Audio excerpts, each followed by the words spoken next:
The TambourTech swing handle is designed for accessing high shelving behind tambour doors, particularly for cabinets that open to more than 1,750 mm above floor height.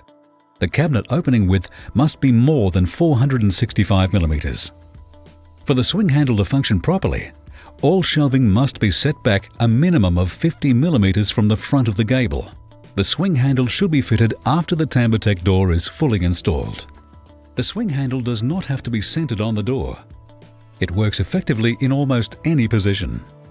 So place the handle at the most convenient point. Step 1. Determine the position of the swing handle based on left or right hand swing. The swing should be towards the user. Step 2. Simply turn the fixing plate 180 degrees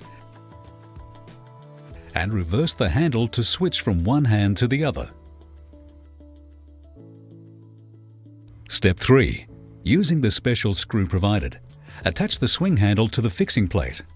Ensure the screw is firmly tightened. Step 4. Use masking tape to secure tambour door in a position where the backplate and handle can be removed. Step 5. Remove handle and backplate. Step 6. Ensuring the fixing plate does not hinder or cover any door handle holes.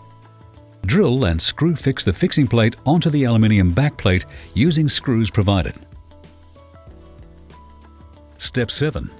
With swing handle in closed position, refit the TambourTech door handle and backplate.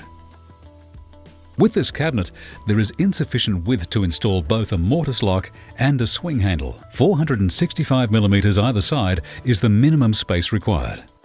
The swing handle is not compatible with bar locks. The bars of the lock cover the backplate channel required for the swing handle.